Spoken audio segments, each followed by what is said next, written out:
What is going on, everyone? Welcome back to another episode. And today we gonna be looking at a prompt that was submitted by a user called the Vortex. So let's see what they came up with. An old clockmaker builds timepieces that never tick but seem to breathe.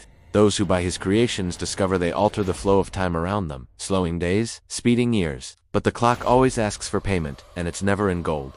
And before we get into this one, there's an announcement I have to make. Now when we look at the prompt here, there's obviously a lot of different things going on. So I think the best way to handle it would probably be to break it down piece by piece. So first of all, we have the old clockmaker.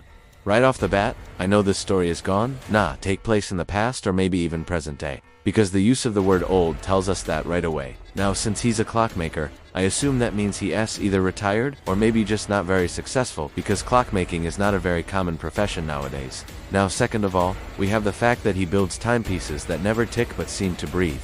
Now the fact that these clocks don't tick is already strange because all clocks tick.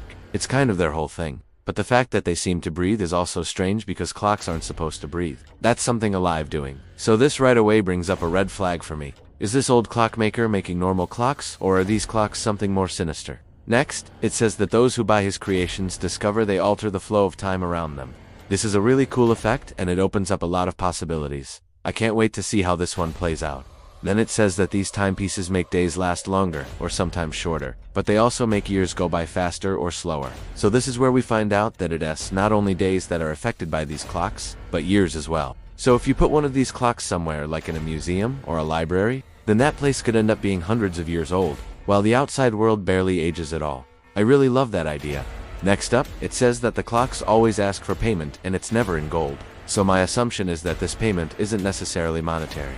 I'm thinking it has something to do with time. Maybe the clock feeds off of the owner's lifespan and adds years onto it. Or maybe the clock demands that the owner spends every hour of every day for the rest of their life winding the clock. There are a lot of different possibilities here. So now that we have a general understanding of what this story is about, let's figure out what genre it falls into. And to me, this one seems like it would fall under the fantasy genre.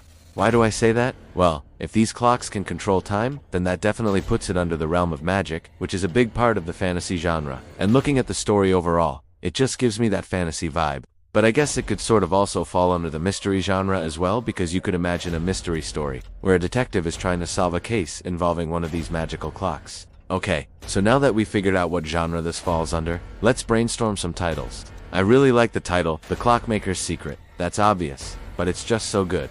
I mean, it sets up the story perfectly. We know who the main character is, the clockmaker, and we know that there's something special about his clocks. And I like the use of the word secret in the title too, because it's a big part of the story. We know that the clocks are hiding something, but we don't know what it is until later on. Another title I like is The Time Eater.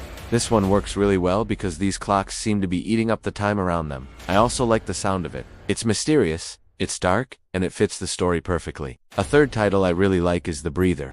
This one is a little bit more obscure, but it still works really well. The clocks seem to be breathing, and the story revolves around that fact. Plus, it's just a really unique title. I haven't heard anyone else use it. Alright, so now that we have our title, and we know what genre the story falls under, let's start writing the story itself. In a world where time was both a blessing and a curse, there lived an old clockmaker whose name was forgotten by all but a few. He lived in a small cottage on the outskirts of a village, and his clocks were unlike any other. They didn't tick-tock, they breathed. Their gears expanded and contracted like lungs, and their faces glowed with an eerie green light. Many had tried to understand their strange behavior, but none had succeeded. Some said they were cursed, others that they were magic, but the truth was even stranger than either of those. One day, a young woman named Ilara stumbled upon the clockmaker's shop. She was lost and alone, and she had never seen such strange clocks before. The clockmaker welcomed her in and explained how his clocks worked. He said they didn't measure time, they controlled it. And he demonstrated by showing her one of his clocks that had stopped at noon. When he wound it back up, the sun began to set, and when he wound it again, the next morning dawned. Intrigued, Ilara bought the clock and returned home. Soon, she discovered that the clock not only controlled the flow of time, but also the amount of time.